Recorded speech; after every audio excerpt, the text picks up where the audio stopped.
I don't know what that is on my hands there. Alright, so I had this dream probably 10 years ago. 15? A long time. I'm old. So it's in the past.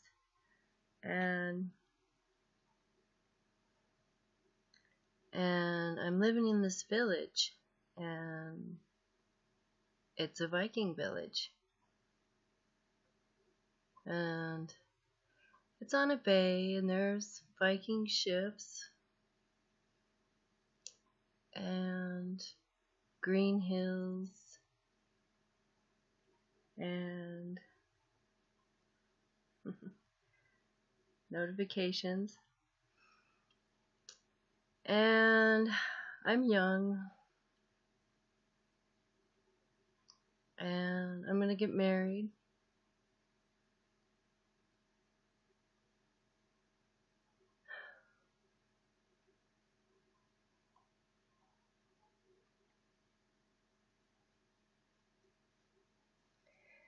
And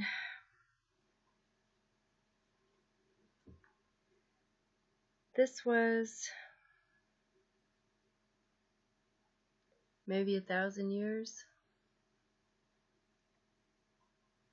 ago. And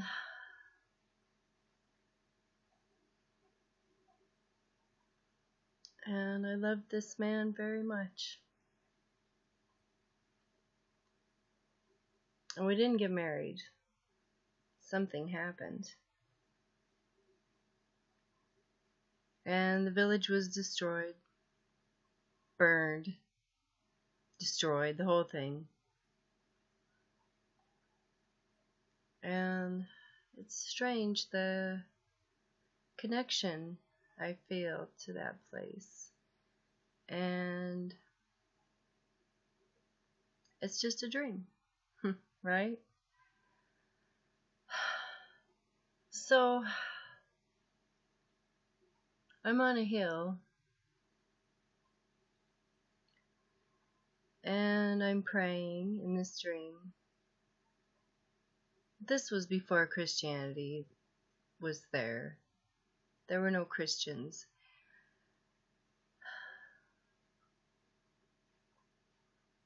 I do think that the destruction of this village, my village, had to do with Christians, with missionaries. I don't know what happened. Can't remember. I didn't dream it. So I'm on a hill at the end of this dream, and there's a sword. After I prayed to Odyn in this dream. And there's a sword, and I hear a voice, and the voice says to me, "This is your gift to protect you, gift from Odyn."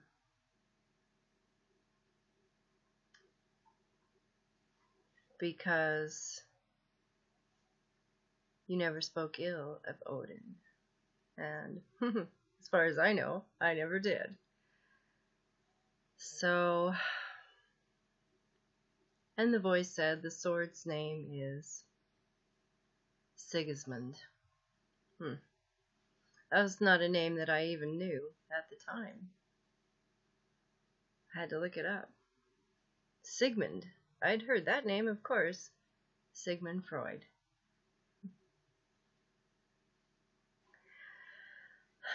So,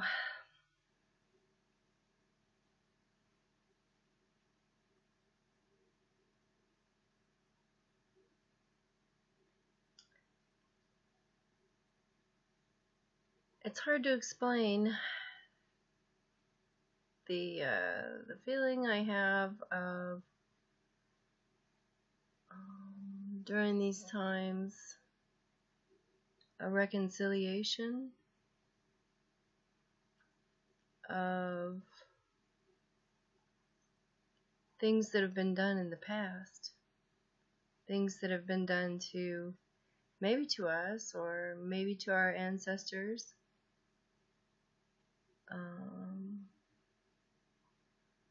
Karma,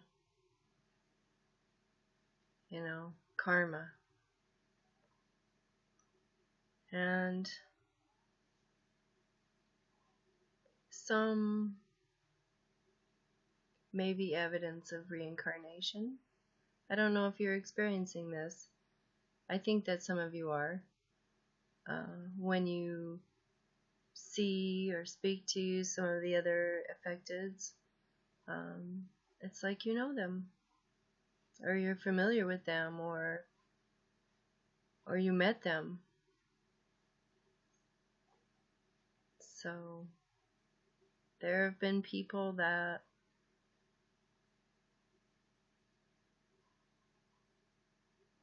just racking my brain, like I know this person. Where did I see them? Where did I meet them?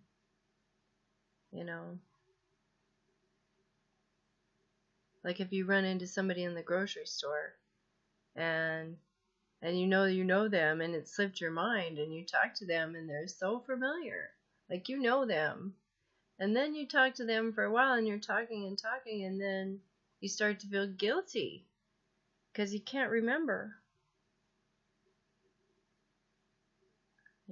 so I was wondering if anyone had any comments on that.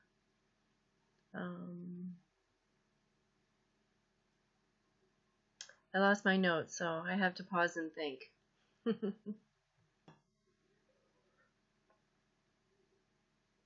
Oops.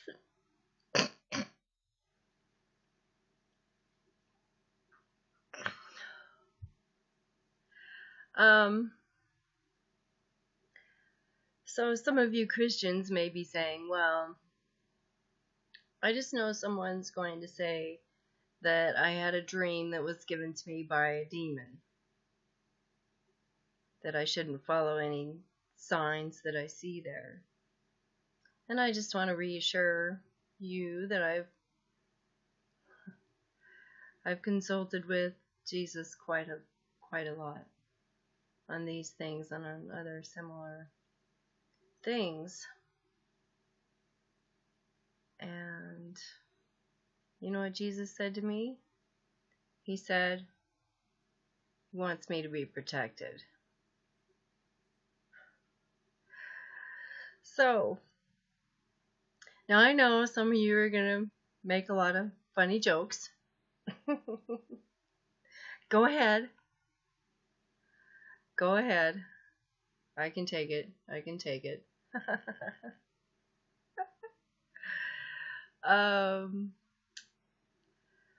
There was more. There was more. Let's see. I'll pause again. Okay, so I might pause. I might come back with no hair.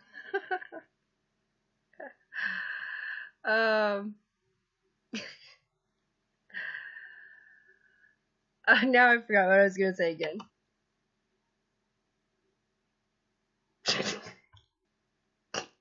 I was going to say time to get serious, but I couldn't do it. I couldn't be serious enough.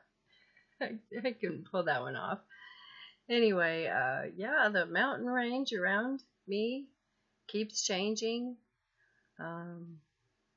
It's almost a 15,000 foot mountain range. It's not a baby mountain.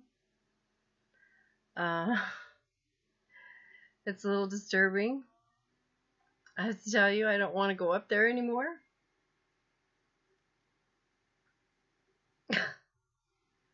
I'm afraid I'll go camp somewhere and I'll go to sleep and the land will drop out from under me, or I mean, because this the horizon.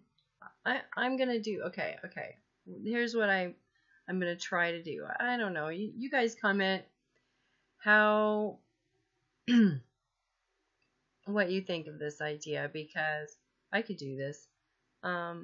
Because I could just go to the street corner and I could take a picture of the mountain range, and then I could come in here and get on Google Maps and take a picture on Google Maps from the same street corner, because I know that it's like several years apart. Like the Google Maps, picture of my house is like 3 years old, and it's just a few blocks down. So I could do that and then compare them.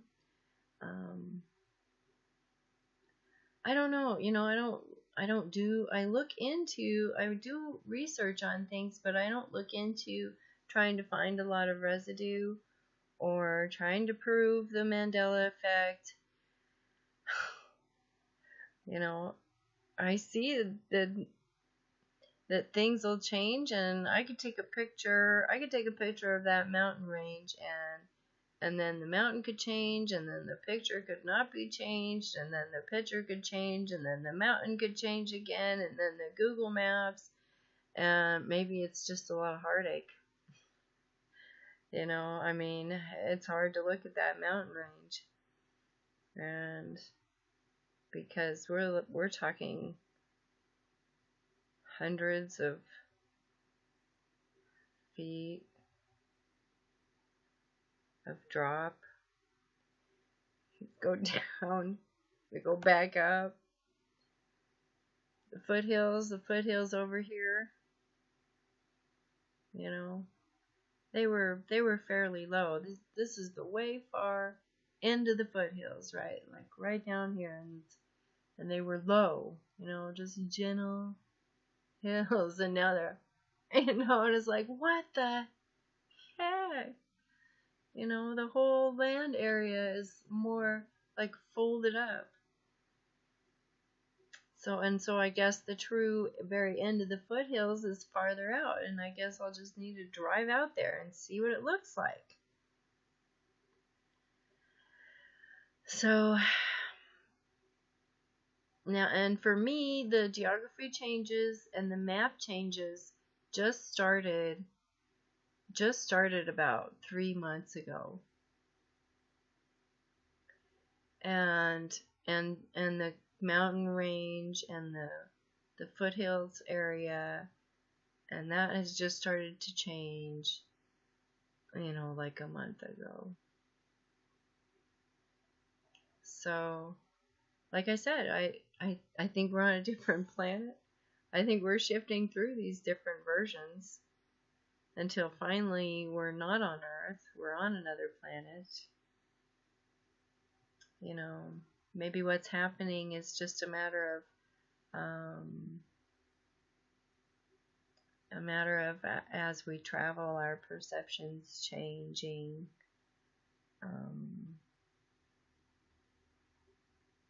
And I guess if we're going to end up like in a whole different place, it's a lot easier on us if things change gradually.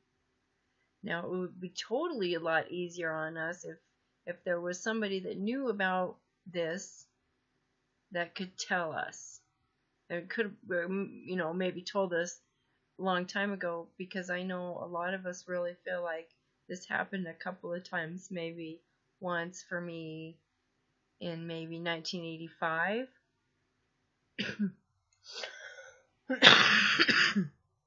Sorry, I'm just getting over this being sick.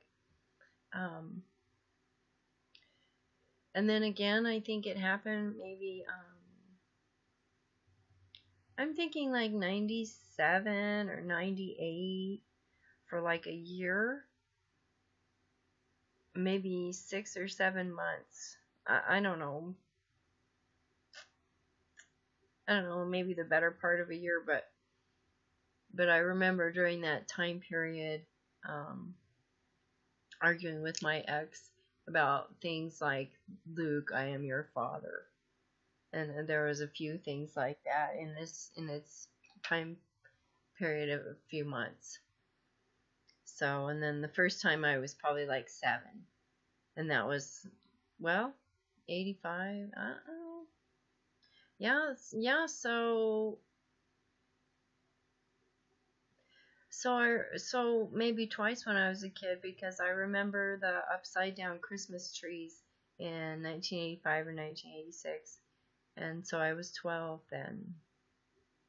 And so I was born in 73. And so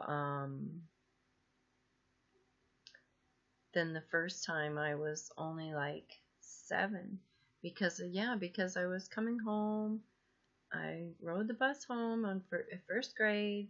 Every day after school, I made myself toast with Jiffy peanut butter. And I remember this so clearly. And one of the things that I remember that seems different than everybody else about the Jiffy was it didn't have 3 bars of color in the background. There were 5. Like there were 5 letters, Jiffy, and 5 bars. And it went like this, red. It was red, green, blue, green, red. Red, green, blue, green, red. Jiffy. And then the next day it was Jif with 3 bars and 3 colors. And my mom had just bought that jar. And the day before, because I loved it when I got to open the new jar, it smells so good when you open the thingy. And I had my little knife in there, And so I saw that it was only 3 letters the next day. And I asked my mom, did they change it? Why did you buy another jar of peanut butter? And I opened the jar of peanut butter, and the little knife mark in the new jar of peanut butter was there. And I flipped out, and I was only like 7, And that's when my mom explained to me that sometimes your memories can be false. And I didn't eat that peanut butter anymore. But maybe somebody that knew about this, if anybody knew about this and could have told us this was going to happen to us, it'd be a lot easier to go through.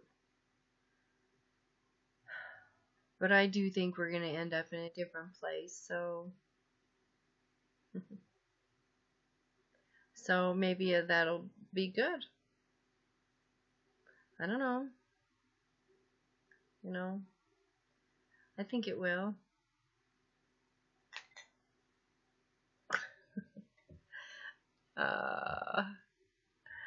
Anyway, I'm just flipping out. So I spent today just messing around with graphics on the computer. So, check out my YouTube channel. I made a new graphic.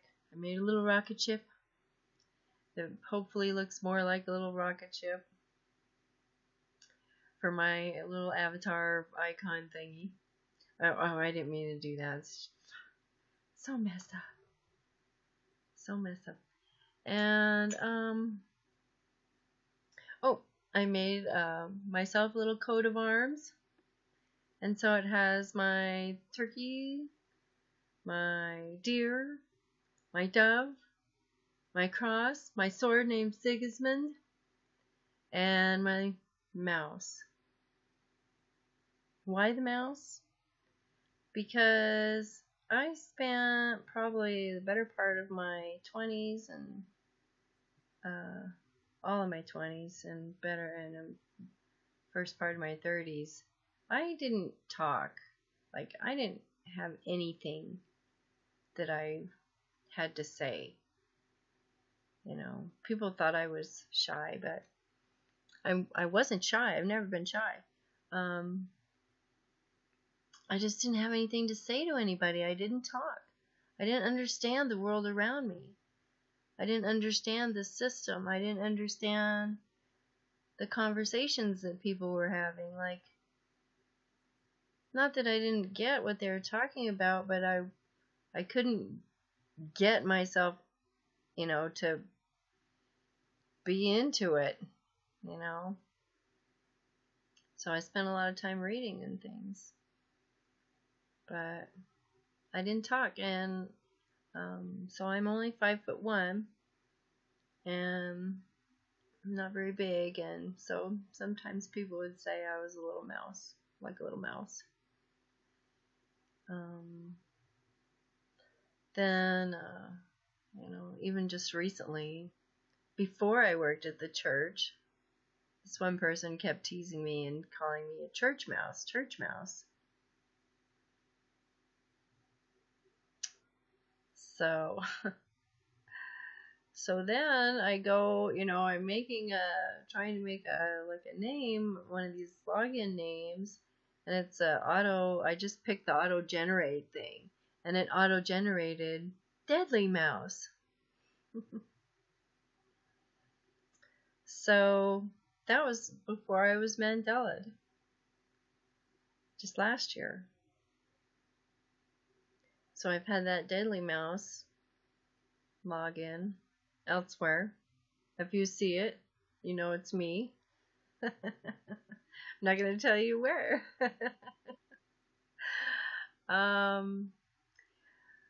But so I put my little mouse on there, and I'll put I just pretty much spent the day doing this, and so if you want a coat of arms on a shield, I'll make you one. Put down in the comments there your animals and your symbols and your colors and your email, and I'll send it to you. So, and it won't take me all day. It takes me a little while to figure this stuff out, but probably could do one in 20 minutes or so. So that would be fun. I'd love to do it. So feel free. Anyway, I'm done. Love you guys. I'll see you again. I'll talk about that some other time. Okay. I've been going on long enough. Anyway, I love you guys. God bless you. Take care. Be careful. Be aware of what's going on around you, and God bless you. I love you. Bye-bye.